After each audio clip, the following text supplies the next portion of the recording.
Long ago, when the world was bright and full of stories, an evil wizard gained the power to touch the face of God. Narrativa, goddess of stories and weaver of our world, banished him to the void, but not before he stole a piece of her divine essence. With this newfound power, the wizard lay a dread curse upon all the world, the Glyph Purge, which struck from the minds of all mortals the knowledge of how to read and write. Now, all that stand between the Isle of Meotia and an age of endless ignorance are the bards, who tell stories of distant lands, exotic creatures, and brave heroes. This is one such tale.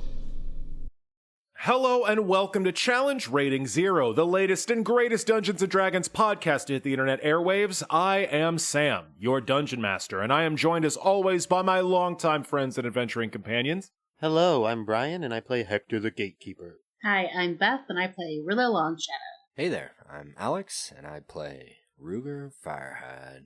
And last but not least, we have the man who calls himself Michael, but who we call Parker. Michael Parker playing the druid Zurabak. Say hi, Parker. Hi, Parker. Fan-fucking-tastic. We are joined once again, dear listeners, for a tale of epic fantasy. Our heroes are in the preparatory stages for quite the audacious maneuver. When last we left, our heroes, Hektor, Rilla, Zurabak, and the lawman Ruger Firehide were in the deep roads far below the surface of the Isle of Meotia. They were joined by the Iron Shogun, the golem-bodied dwarf and ruler of the Dwarven Hold of Grotmire. They were also joined by Abigail Ironeye, Rilla's faithful cohort, as well as Tess, the turnkey and golem expert who was traveling in a giant wagon of wonders, fitted for battle, covered in armor plating, with a giant crossbow. That wagon obviously being pulled by a triceratops. Our heroes are on their way to the dreaded city of Fel, the home base of the Lord Deceiver, the greatest enemy to all of creation the Isles have ever known since the days of the Stricken's reign. They are headed there to try and find an elusive and incredibly rare component to finish the cipher golem they have waiting at home.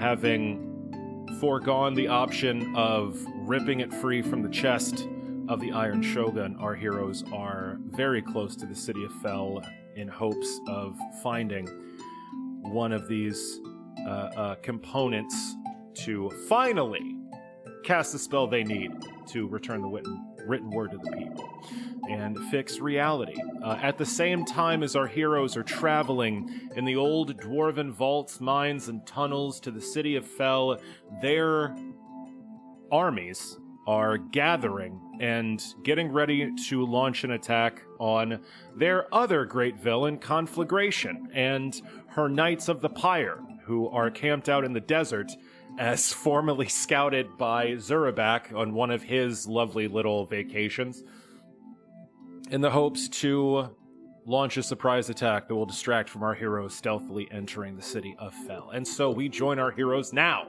After having just checked in with their cohorts and having a nice little nappy nap, they awaken in their camp deep under the rock of the Isle of Meotia with the rest of their cohorts in tow.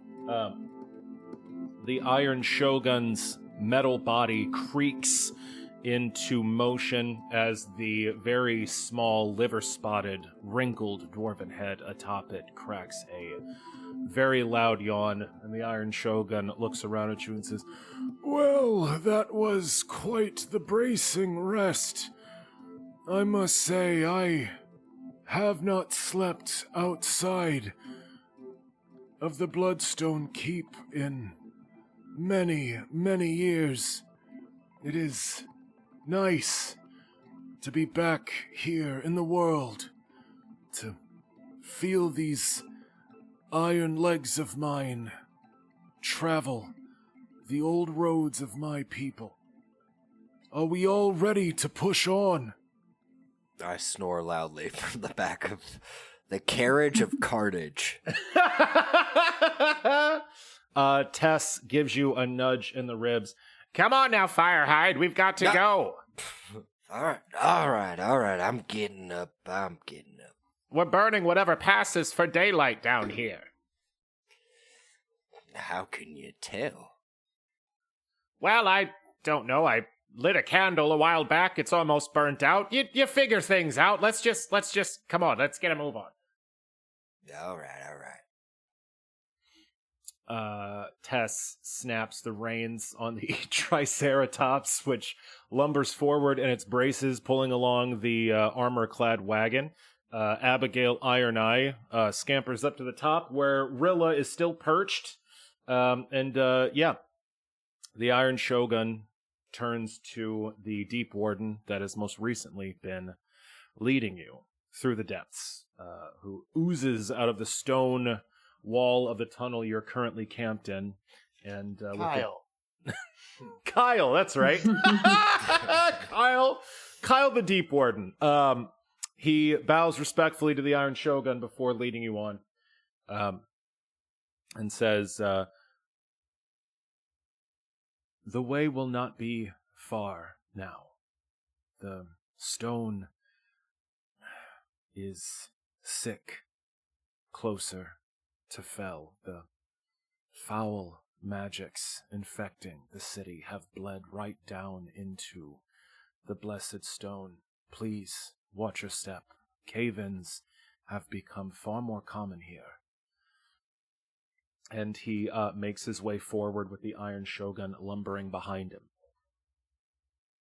You all travel for a few hours, burning through torches and magical light spells as you do. The Deep Warden sometimes disappearing completely, melding into the very stone before popping out to show you some small side passage or some hidden angle of the rock that you could not see with your surfacer eyes. One of the times he pops out, I yelp, and it echoes. Yeah, he bleeds out of the stone like right at your feet once. Ah! There it is. He said, it's prone to you need to be quiet. Prone to cave-ins. Oh, great. Another worry to add to the list. And after a few hours, you come to a strange sight. Something that has not shown up yet in all of your travels underneath the earth. This tunnel you are traveling through turns into what looks like masonry. Large stones with mortaring in between them dominate this hall. It turns into a circular tunnel, and a short way into it, you are greeted with an enormous metal grate that is set directly into the stone, barring your path. There is gloomy darkness beyond this open grate, these crisscross bars in front of you, and you hear the faint dripping of water and feel a slight breeze coming through the bars. The Deep Warden, Kevin, turns to you all. Kyle. Says, Kyle, shit. See, this is what happens when you don't take notes. Take notes, kids. If you're running a D&D game for 90 episodes, take notes. The Deep Warden, Kyle, turns to face you all and says, this grate leads to the ancient sewers running underneath the city of Fell. We are currently on the outskirts. Everything farther on is unknown to us, as we do not travel into the bones of the old human cities. I apologize, but I can lead you no further. The way forth is unknown to me. And he bows again to the Iron Shogun, who reaches an enormous iron hand down to him and says, You have served well, Kyle. Yes. Sorry. That's canon, baby. Sorry, got myself on that one. Sorry. You have served well, Kyle. The honor of the dwarves lives on in you and your service. You can go back to your post now. Our work begins here. And the Deep Warden Kyle looks at you all and salutes, and then steps backwards, melding into the mortared stone of this passage, and Bow leaves. my head and say, "Thank you, noble Kyle." I hit him with the stiffest salute, you know. Yeah, some dust comes trailing off your shoulder as you snap your arm into a salute. The Deep Warden leaves you.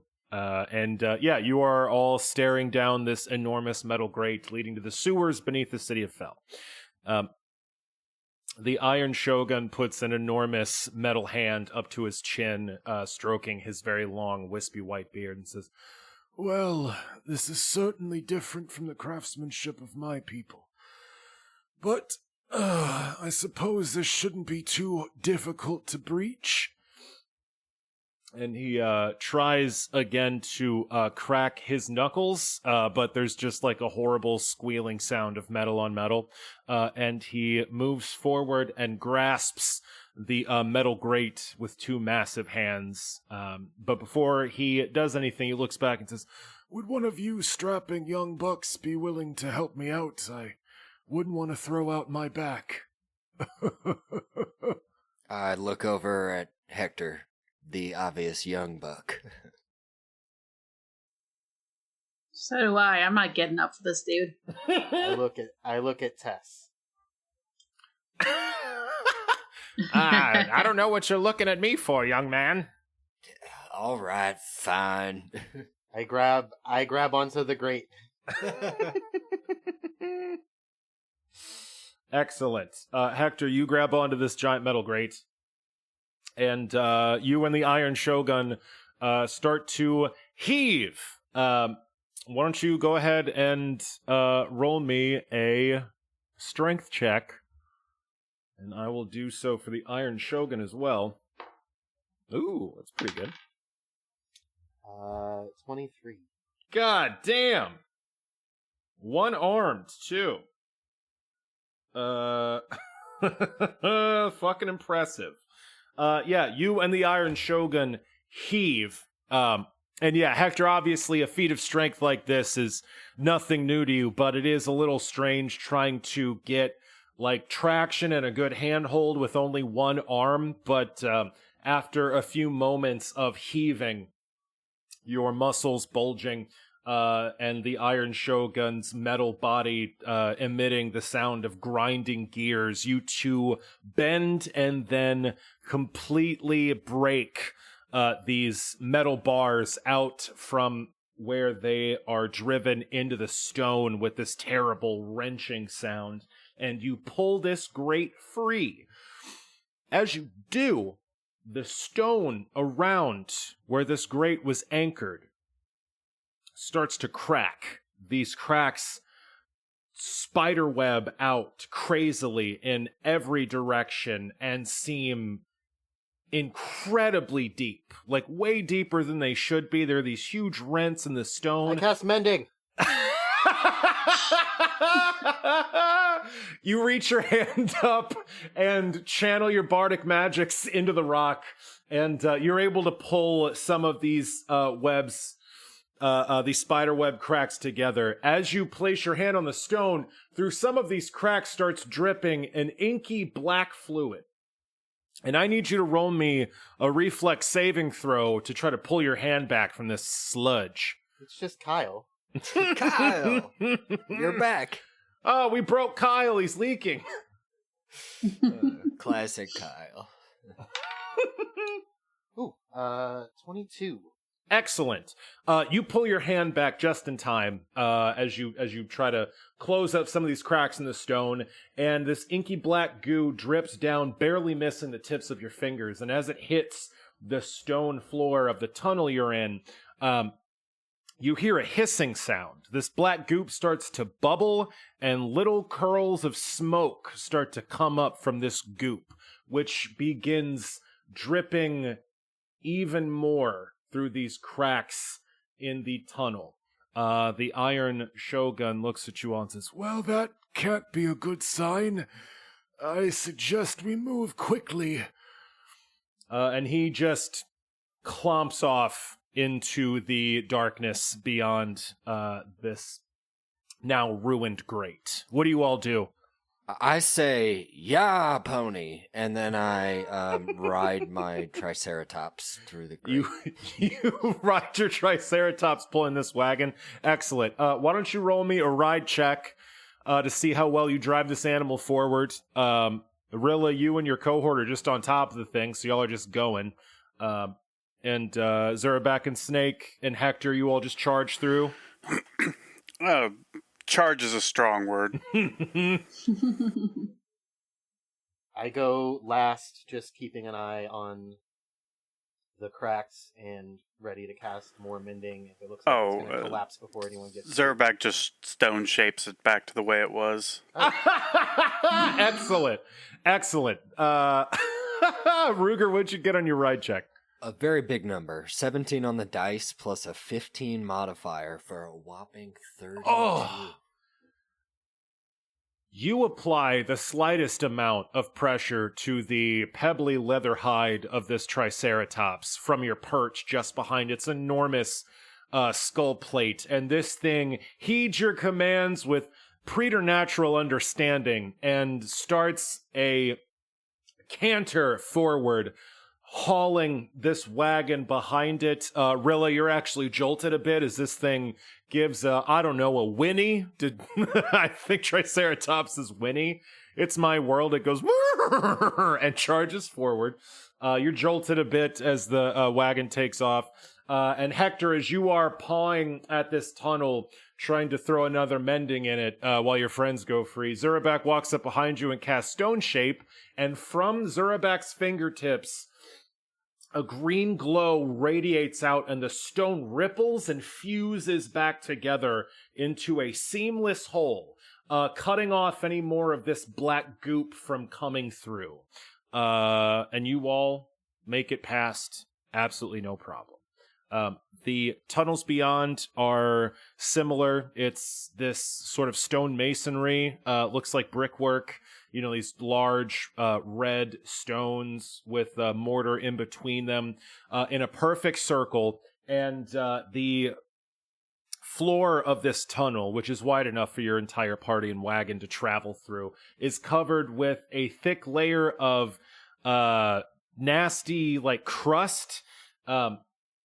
It seems to have dried with age into kind of a dust that is kicked up as you travel through. And surprise, surprise, it smells fucking awful. Now, you all are searching for a specific chamber that the diviner was able to locate for you underneath the city of Fel. Why don't you all roll me some survival checks as you pass through what quickly becomes a webwork of nearly identical tunnels, snaking their way back and forth through the stone. Did you want one from Snake too? Sure, why not? I don't honestly know if he has the survival skill. He's got track though. So theoretically, let me check. Yeah, so I rolled a 1 on the dice for a dirty 10. Okay, not bad. What'd everyone else get? No, he doesn't have bonuses on. Well, I rolled a 1 on the dice, so I got a 27. Christ in heaven. Oh, my that's word. terrible. Level 15 Zurabak. Okay, well, everyone else can just shut up then. 24. No, Sam, tell me what I got. I got a 4. So tell me all about what I see with my 4. Oh, I guess I could roll Snake. 24. Oh, okay. Snake got a 15. Rilla and Ruger, you are too busy trying to handle this wagon to really notice anything. Hektor and Zurabak and Snake, let's be fair, you're able to figure out a pattern to these tunnels. You realize they're set up in sort of a rough grid pattern, and as soon as you're able to figure that out, you kind of get your bearings and are able to determine which way you need to go to head further in. And after just a little while, you start to notice markings on the walls of some of these tunnels. You can't read what these markings might say, but... Why not? Yeah. Is there like a canonical reason as to why we can't read them? Fuck you guys. But it soon turns out that these markings are sort of guide stones, and they lead you farther in as you are following through these paths. And after a few tense moments of making your way through this web work, you eventually find your way out of one of these masonry tunnels into the exact chamber, Rilla, that you were shown by the diviner when you went so many episodes ago to the diviner's tower to get the lay of the land. It is a huge central chamber that seems half rough cave stone and half worked sort of sewage tunnels. About a half dozen tunnels all lead into this huge cave that has a couple of stone walkways and bridges spanning across a huge plummeting hole in the very center of it. It seems like this was used as some kind of drainage. It goes so far down that you can't see all the way to the bottom, but there are plenty of paths for you to navigate across, even with your wagon sort of suspended over this huge hole in the bottom of this cavern. As you get to this sprawling cave with all of these tunnels going in and out of it, you get a ping on your protagonist badges. I press it. Hell yeah, you do. I don't have one. Who's in the what badge? Me every time. There are party's special communication device, and half of us don't have them. I give them away like hotcakes. I think I've given away at least 2 Any of them. more? I don't think I ever had one. It's pretty fucking... It is very funny that every time Ruger gets a new badge, he's just like, here, kid, have some pilot wings on me. It's like, no, that's really expensive magic items. Nah, it's fine. Here's an iPhone 10. Don't spend it all in one place.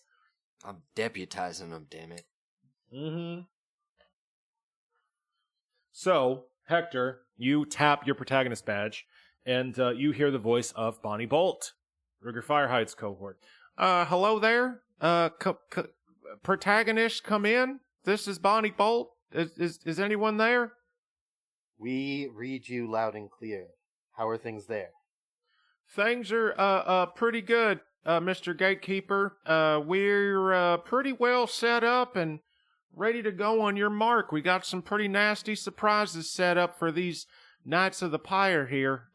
We're dug in just underneath their camp, and we got the druids in place to deliver some shock and awe before we head in with the ground troops and cavalry. I think they're going to have quite a surprise on their hands. There's more of them than we thought. From Mr. Zurabak's description, it seems like they've been pulling forces in from all across the island. There's nearly twice as many as when he went and scrapped with them, but I think we can do this. I look around at everyone in the chamber. Are we ready for them to start. I mean, we're just. I'm like, are we attacking? I thought we were just doing like a reconnaissance thing, right? Like we're sneaking in and taking a look. See? Yes. Yeah. Okay.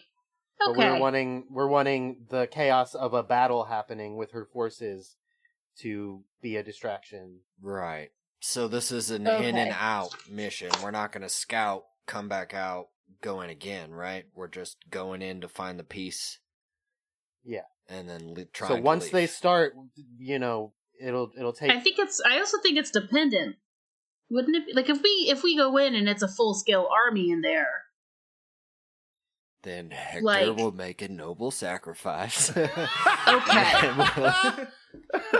I mean, we're gonna be sneaking. There is a full scale army in there, but we want that army distracted and riled up by a thing happening outside of the gates of Fel. I begrudgingly get off the back of my very, very conspicuous Triceratops. Yeah, Tess says, well, whatever you all do, I'm just going to stay here with this giant wagon, because I don't think that this is going to be very inconspicuous going through the streets of whatever the fuck is up there. But I'll be here waiting in case the Iron Shogun gets slaughtered and I have to rip that piece just right out of his chest. I suppress the urge to chuckle. She kicks the side of the Wagon of Wonders, and again, where once a fold-out stage was, now this very grim metallic like hospital suite folds out from the side with all these angular metal arms with fine tools at the ends of them. And she starts calibrating shit, taking a wrench to a few squeaky joints.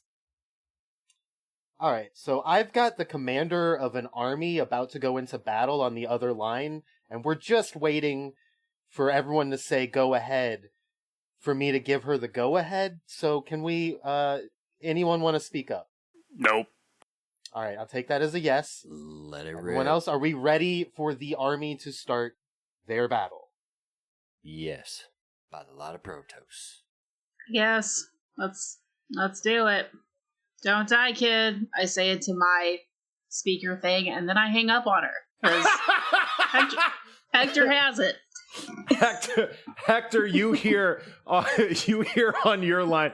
All right, Miss Rilla, I'll be sure to beep boop. Fucking dial tone in the middle of her fucking Jesus, cold-blooded. I scowl at Rilla. Like, you don't even have a phone to talk to her. I can hear this side of the conversation.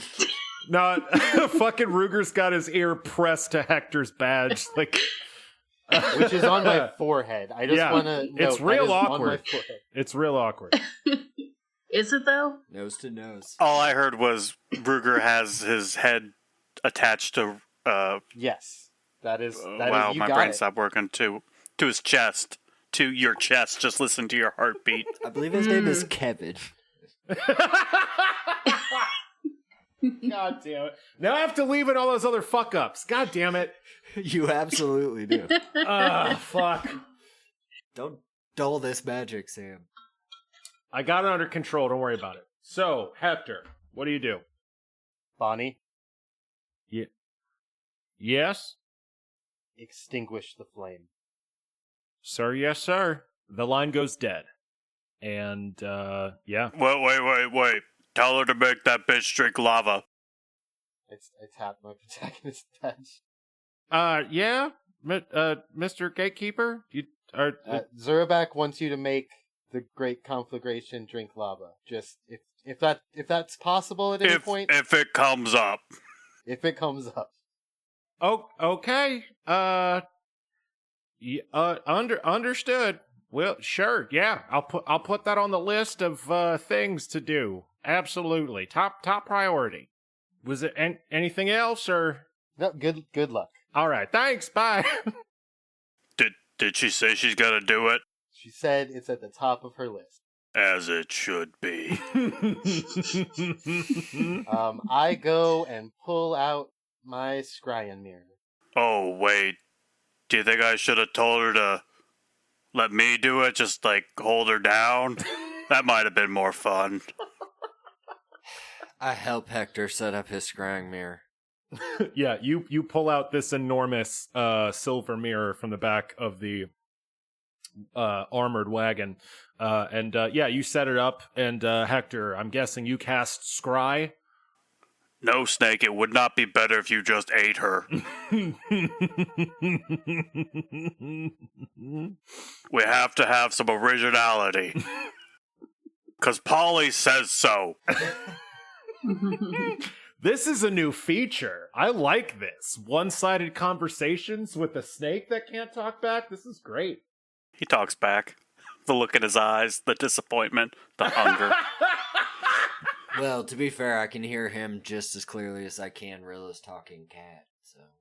Quote-unquote talking. I do love that I just seem insane because I talk to him all the time. It's pretty great. Seem insane, right. Yes, seem insane. I'm not crazy. I'm not crazy, says Rilla as she carves another death mask for herself. Yeah. Don't look! Don't, you can't see it. It's just for me.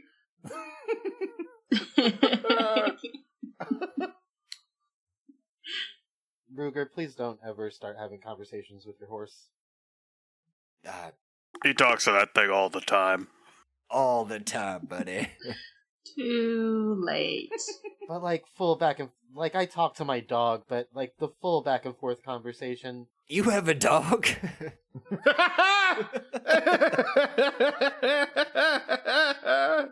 I cast Scry. Fantastic. You channel your bardic magics, one through your hard work at the College of Everspring, and the surface of your scrying mirror ripples. Who are you scrying? That's a good question. I think she said the druids are doing the frontal attack. I'm gonna scry Talon. Delicious. Creepy. You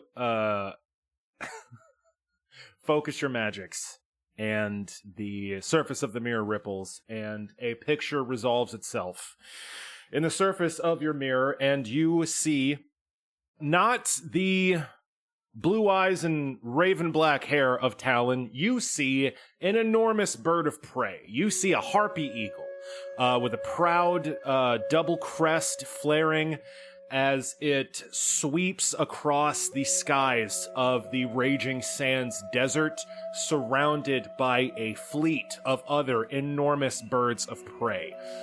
They are in a flying V formation, and each of them is carrying a barrel in their talons as they soar through the skies. The wind is buffeting them. You can see in the distance some of these dust devils whirling around, and just at the edge of the frame in front of Talon, you see an enormous red and black bird, a rock, and atop it you see a tiny, palace has been built on its massive back, a sort of streamlined, little cockpit has been built out of wood and bone that Queen Letitia Skullsplitter is sitting regally in, and her rock also has an enormous barrel in its talons. Are you just passively watching? You try to get some message spells in there, or what are we doing? Honestly, I feel like talking is just a distraction for a battle at this point. Yeah. So, Fantastic. Yeah, I'm not gonna... So, you watch on as... I light up a cigarette. It's important, okay? You look on as Talon, in this majestic bird form, leads her wing of flying druids forward through the skies of the Raging Sands, and as you watch, they close in on what looks like a wall of dust devils. This massive sandstorm is blowing a gale across the horizon as they close in, and even as you watch, it suddenly shimmers and then is rent asunder like someone tearing through canvas. This screen of blowing sand parts, and behind it you see laid out the camp of the Knights of the Pyre. It is a incredibly orderly military camp. There are horses tied up in picket lines. Orderly rows of tents are placed in the sand dunes, with warriors quickly, it looks like, packing up in a flurry of activity and forming a line of supply wagons that are all moving to this large central structure, this giant temple. It's a roof supported by a series of columns open to the air. This whole vista is revealed to you behind these banks of swirling sand as the wave of druids swoop low at astonishing speed, their feathers rippling in the air, and you hear, "Ha ha ha, special delivery," from Queen Letitia as every single one of these birds of prey drop their packages, and 36 barrels of, and I hate to say it, but boom boom juice fall from their talons and rain down on this camp in a devastating swath, and every single one of them hits the ground and erupts in an enormous explosion, blowing aside canvas tents, setting them on fire, ripping apart Knights of the Pyre, warriors and sorcerers who are now scrambling. The entire camp shivers in response to this onslaught as this wing of druids whips past them. And thankfully, because you're scrying on Talon, you get this bird's eye view of what happens next. As the druids swing past, the camp reacts. Giant walls of fire spring up in these orderly defensive positions around the camp as warriors form shield lines and drag their wounded away from the sources of these blasts. It seems the camp is on the defensive. And then the sands in the very center of this camp, right in front of this temple that everyone seems to be lining up in front of, the sands just start to swirl and fall in on themselves. It looks like a whirlpool out at sea, but made entirely of the sands in the center of this camp, and suddenly an enormous hole opens up underneath these knights. They're swallowed up in this pit, and surging forward from it, you see rank after rank of gatekeeper barbarians, weapons at the ready, teeth bared in bellowing war cries, start to rip through the Knights of the Pyre, surging like scythe blades through the center of this army encampment. At the same time, the curtain wall of swirling sand around this camp, keeping it hidden, now completely falls. It is whisked away in an instant, leaving the entire camp exposed.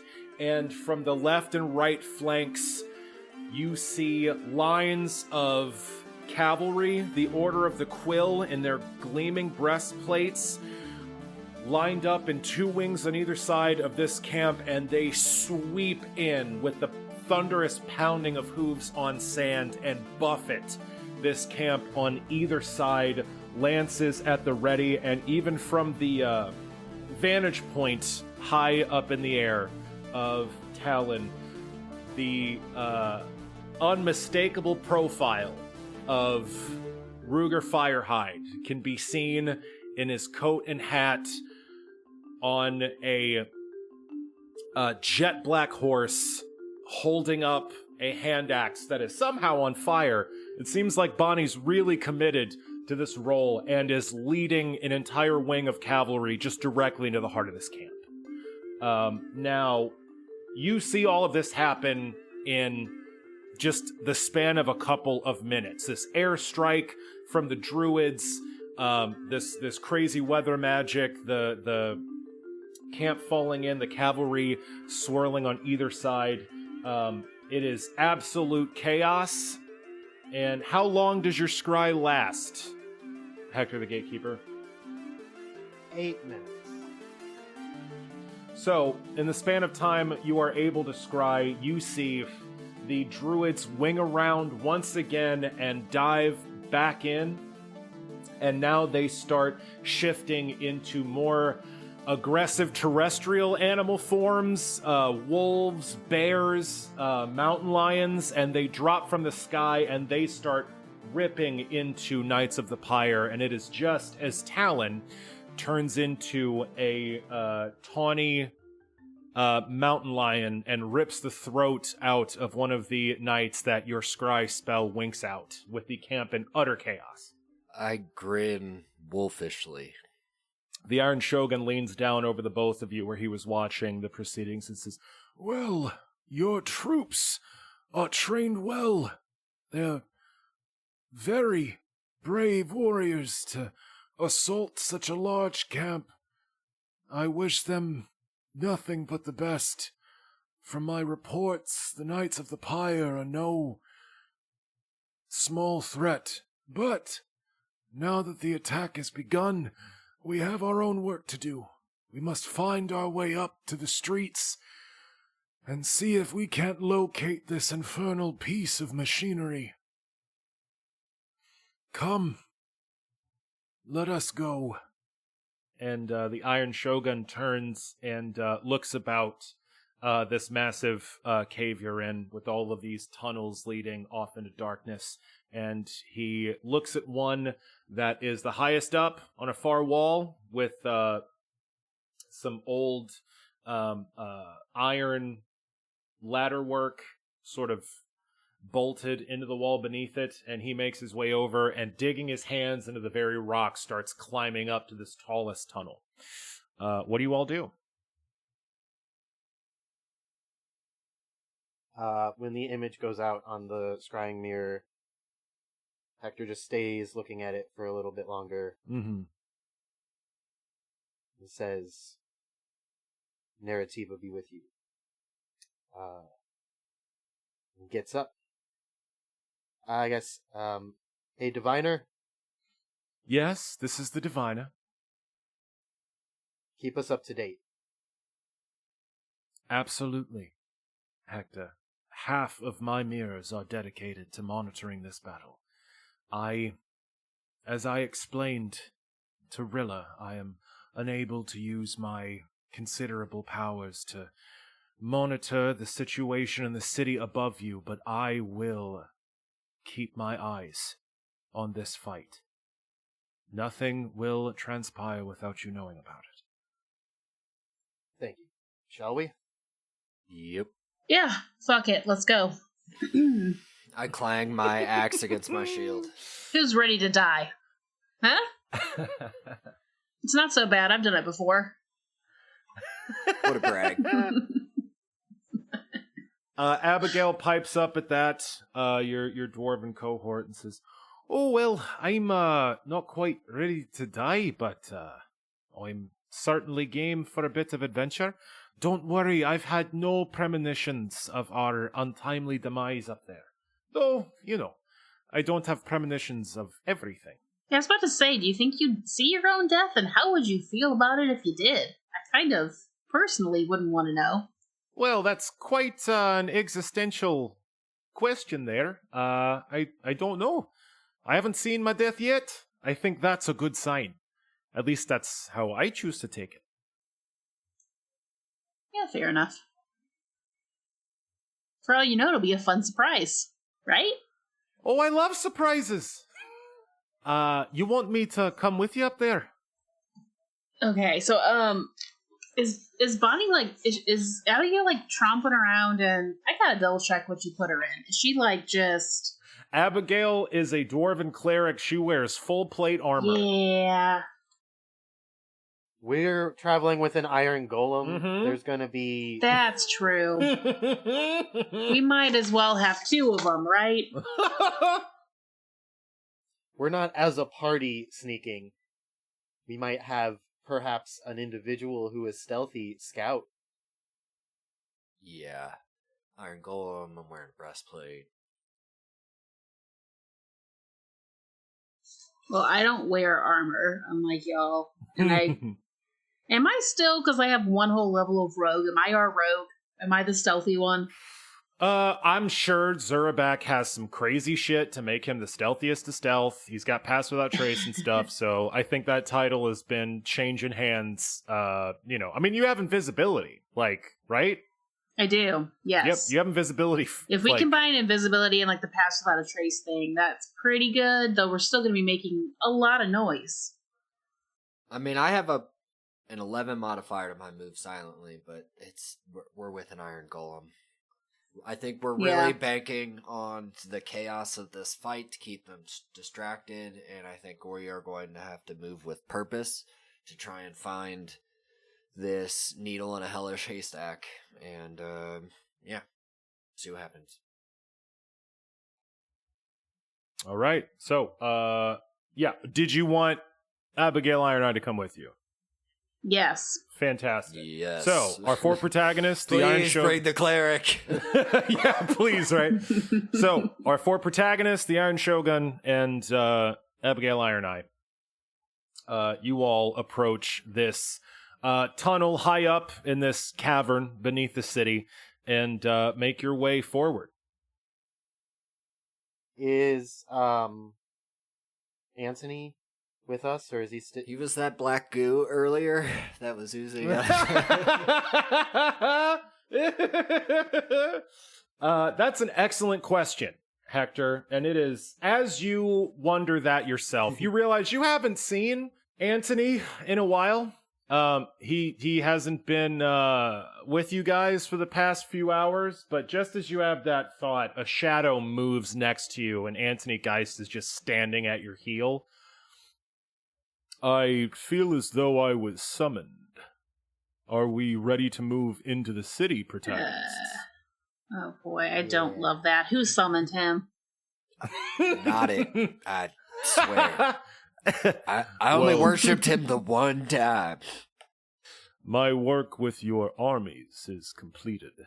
I did what I could to make sure that Queen Letitia met up with them and that they were all properly supplied. I now can spare my full talents on this quest. So, let us go see what has become of Fell. Onwards and upwards. So, you all take this tunnel. It gets very small, very quickly, as you all head away from this massive drainage cavern where you left the wagon and Tess and make your way up. It does angle upward satisfyingly, and you're able to make your way fairly swiftly through these tunnels. But you start to notice that the masonry around you looks loose. The mortar is chipping away. Some of the stones have fallen completely out of their place. You're starting to move over little piles of rubble. The Iron Shogun's shoulders are starting to kind of scrape the walls of this tunnel as you make your way through. Snake's having a hell of a time slithering through these ever-tightening tunnels. And the places where the Iron Shogun scrapes against the stone, whenever one of you sort of bumps against the side of this tunnel, this black goop starts to ooze out of cracks and chips left behind. Some of these holes from where entire stones have slipped from their mortar are dripping with this black goop. Is it evil? You cast your paladin senses at this I goop. am just spamming that, my dude. That is absolutely fair. That's any paladin 3.5. It should be assumed that detect evil's just always on, because why the fuck wouldn't it be? I can do it at will. Yep. No, this goop does not seem to have evil intent. But it is it is more and more present the closer you get to street level. It seems to be everywhere, coated in everything. And as you're making your way forward, Anthony kind of bends down to look at one of these sort of pooling puddles of goop and says, "Ooh, that is Very interesting. Is it void juice? Don't tell me it's void juice. Well, that is what I had originally assumed, but I think this might be something a little different. And he reaches his small gnome hand forward and clenches it into a fist over this pile of goop, and it ripples and sort of shakes. It jumps a little bit and then settles back down. And he says, if this was a piece of the void, I should have been able to banish it, as I did back in Giant's Rest. This is something altogether different. What foul magics has the Lord Deceiver been up to? Is there a knowledge check I could roll? Yeah, absolutely. You could roll me a, this would be a knowledge dungeoneering or bardic knowledge. Ooh, I have knowledge dungeoneering. No shit? Hell yeah. I have 5 ranks in that. There's always one person that was like, this is gonna come in handy one time, and I'm gonna prepare for that. And I rolled a 9 on the dice, so 14, Hell yeah. baby. Fuck yeah, that's big boy numbers right there. Good shit. Yeah. Ruger, to your experience die, having dealt with like super weird shit in the Badlands before, this looks like a real bad time. This looks like the closest thing you could connect this to is an ooze. There are strange creatures, mostly in the twisted magic of the Badlands, that sort of defy the known laws of nature and physics, and one of those types of creatures are oozes. These are giant piles of sentient goop that will devour anything that gets too close to it. You haven't seen anything matching this description before, but this definitely seems like some type of ooze. They're incredibly acidic, and they can digest entire creatures, including the bones, in like minutes. So yeah. So I rolled a bardic knowledge check. What'd you get? I got a 17 on the dice for a 31. This ooze has absolutely been tainted by the void. There's no mistaking it. From everything you've put together, from what Ruger pipes up with, and what Anthony has just done, this is some kind of ooze creature that's been infected by the void. When I tell them the story, I also tell them about how I'm pretty sure one of these killed Evan's uncle. One of his uncles. He had a lot of them. Yeah, and as you make your way forward through this tunnel, this ooze is now coating the entire circumference of this tunnel you're moving through. It's lining the walls and the floor, and your boots start to sizzle as you step on it. It is actively eating through your clothing. What do you all do? Avoid it. Step 1. Step 2. How big is this tunnel? The tunnel is about 10 feet wide and 10 feet high. And as you get closer, this goop is now just coating the entirety of the tunnel. Floor, ceiling, walls, everything. Okay, my boots are beautiful and I'm not having them ruined, so I'm gonna transform into what's like the smallest dragon I can fit into. They're both medium, but one's a juvenile and one's young. I love that Beth no longer has the polymorph spell. She has turn into dragon, and she has greater and lesser I've got turn other into things dragon. written down. Look, I need to not touch the ground or the ceiling or the wall, so flight is my option. Sure. Turn into a bat. Yeah, so I just turn into a copper dragon and I hover off the ground because I'm not ruining my shoes. That's what I do. Okay, Rilla Longshadow transforms into a dragon. Can we see how long the tunnel goes with the ooze?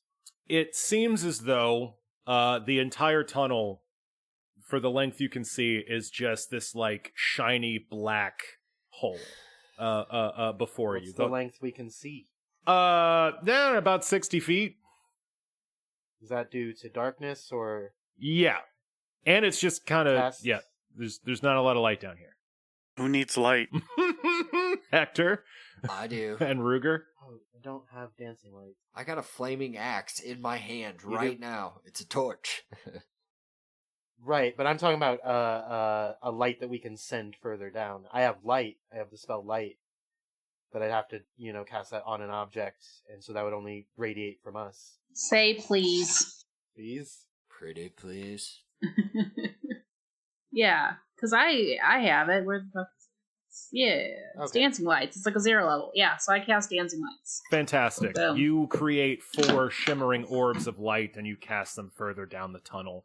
And they get about 60 feet down the tunnel that you are traveling down, and you know 2 things as you send these lights forward, past where the Iron Shogun is sort of leading you all and looking worriedly at his big iron feet that are kind of sitting in this thin scum of slime. You notice that there is a grate on the ceiling of this tunnel about 40 feet down that was almost completely hidden by this sort of rime of black sludge.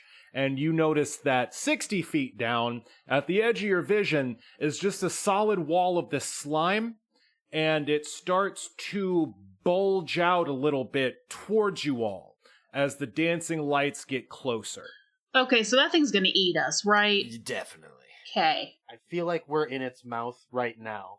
Unless we eat it first. Zurabak, do you want to eat that? Oh, I bet you do, buddy. Have you had one of these before? Not particularly. I don't like pudding. Look, Zurabak. I bet it's like a spicy pudding, though. Void pudding. You know? I bet I it has still don't like pudding. They kept trying to feed that slop to me. Zurabak survived eating a lot of things that he shouldn't have. I still don't think we should encourage the behavior. So, Sam, you said 40 feet I down disagree. the tunnel is a grate leading upwards? That is exactly right. And as you all are trying to talk Zurabak into eating this sludge, the Iron Shogun says, "Well, this is a suicide mission after all. I'll hold it off while you all get through that grate. For the heart of the stone!" Wait.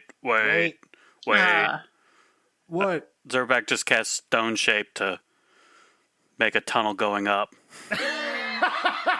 Like stairs and all. Yeah, the Iron Shogun gets one step forward, and Zurabak, you cast your spell, and directly above where you're all standing, a giant hole in the stone opens up to the street above you. Holy shit, nicely done, Zurabak. I mean, I knew we were going underground. That whole spell level is just stone shape. Oh, beautiful. That's that good shit. Absolutely. Yeah, we don't got to get into the technicals of that. So you stop the Iron Shogun in his tracks, and he looks like honestly a little deflated. It's like, oh, well, that works too. Well done, Zurabak. Well done. Hey man, I'm right there with you. I was ready to hold open a collapsing tunnel while everyone got through. Right, And it would have just- it would have been so cool. Like, Yeah. that's that kind of. Anyway, I'm sure there'll be more chances later. Let's go up this hole your friend made. I let them go first, and I follow a safe distance behind. Yeah, there's nothing saying he can't have fun on a suicide mission. So Zurabak, And I used the rest of the stone shape to just make a hole, like a big ass hole for where the pudding's coming from. oh hell yeah, nice. Just to slow it down into a pit. That's great. Yeah, you utilize your druidic magics, and the stone warps around you. We can. I like to think you maybe either learned something from all these deep wardens, or maybe you got like a little jealous of their flexing, and you're like, I can shape stone too, motherfuckers. Check this out. But yeah, you warp the ceiling of the tunnel you're in, and a giant aperture opens up, large enough for you all to climb up to the street level, and another hole opens, leading down, and you form a giant pit, and as this black goop starts, like, surging a couple tendrils forward, it lurches once bodily, just shortening the tunnel with its motion, and it kind of flops forward into this pit you made, giving you all some precious time. What you can see is a sliver of sky from your current location. You're looking up through a circular hole above you, and you see the sky, and the sky looks bad. As you gaze up through this hole that Zurabak has made, the sky looks sick. The heavens royal with these yellow-green clouds that surge like pus in a rotting wound. Even through this small window into the sky above you, you can see jet-black streaks of lightning carving through these clouds. They linger for a bit too long and darken this view as they do before they slowly recede, almost like skeletal hands reaching out of the very sky above you. That's what you can see without anyone sticking their head out. I mean, I look at Hektor, the young buck, expectantly.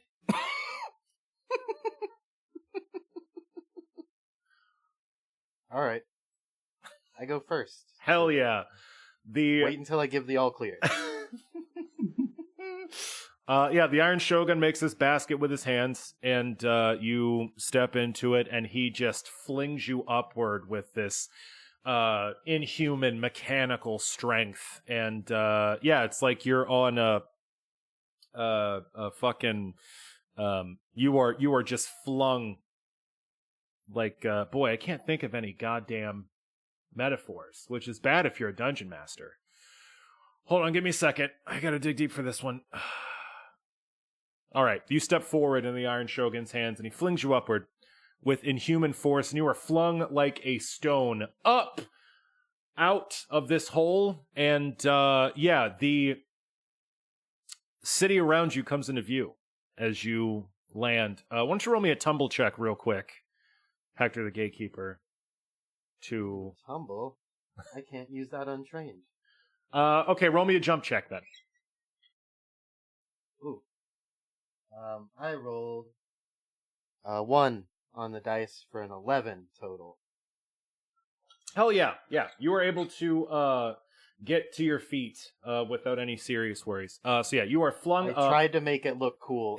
I stumbled a little bit, and then I looked around to see if anyone noticed, and then I remembered where I was. You are flung upwards, and you land on your feet, and finally get a look at the city around you, and it is absolute chaos. You are on a thin street between two tall rows of buildings that tower above you, giving you only a thin slice of this sickly sky above you, and all of the buildings around you are misshapen. Some of them look like they're sunken into the ground. Some of them lean drunkenly to the side at these impossible angles. Some of them are crumbled. Some of them are burned. And some of them seem to be moving. Even as you look at them, enormous warehouse a couple blocks down the street seems to shudder and shift like 3 feet to the side and then shift straight back. One of the buildings next to you that seems collapsed into rubble, as you look at it, seems to completely rebuild itself and then collapse again, like you're watching a stop-motion video. It seems that the very fabric of reality in this place is completely ruined. You can't get a look at anything farther out beyond these walls of buildings around you. The street seems clear of any people or creatures, but this black sludge is coating damn near every surface you can see. What do you do? Yeah, that's my bad, guys. I was the one that suggested we come here. Yep. Yeah, I'm sorry about that one. There's no people here. you can come up. Well, I mean, unless the sludge is people. It's already seen us. I go up next. Say, upsie daisy. Fantastic. Roll me a jump check as you are flung skyward by the Iron Shogun. 6 on the dice, so 13. Fantastic. Yeah, you land next to Hektor and get the same vista I just described. Just complete fucking chaos all around you. Who's next? Fuck. I just fly up. Absolutely. I don't need a boost. Yeah, Rilla, how high do you go? Oh, not very. I don't like this place. I come out and I look at it and I'm like, nope, this is bad. We shouldn't be here. Yeah, the Iron Shogun looks expectantly at you, Zurabak, and says, Well, lad, would you like a boost? Should be fine. Everyone else got one, are you sure? Yeah. How about your pet? Oh, yeah, if you can shove him up there, he can probably climb. Here, Snaky. and Snake slithers forward, and the Iron Shogun just flings him up as well, and then the Iron Shogun digs his metal fingers directly into the stone and makes his own handholds to climb up and get onto the street level. And then just before he did that, he threw Abigail up. Yes. Yes. Yeah, Yes. No, I actually bury her, like... Start shoveling. Yeah, she probably needs help. I cast the jump spell and I rolled a 50 on my jump check. Okay, here's what happens. The Iron Shogun flings Snake up to street level. He should take fall damage. Yeah, you put on the fucking the boots of a Kyrian flight. The Iron Shogun flings Snake up through the hole that you've made, and then Abigail Iron Eye affectionately wraps her arms around her uncle's shoulders, riding piggyback as he just climbs his way up out of there. Zurabak, you use your druidic magics to cast the jump spell, and you rocket up out of this hole that you've made. And you get a good 15 feet over your companions' heads before you come slamming back down to the earth. In a full superhero pose, looking dope as fuck, and way cooler than everyone else did, except maybe Rilla, who was flying. I whistle and it echoes. Just kidding. That's not kidding. It echoes in the city.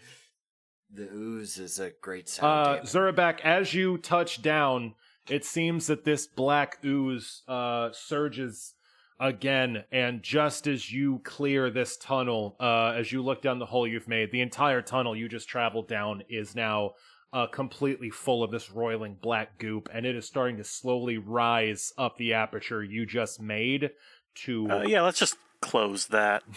All right, you guessed.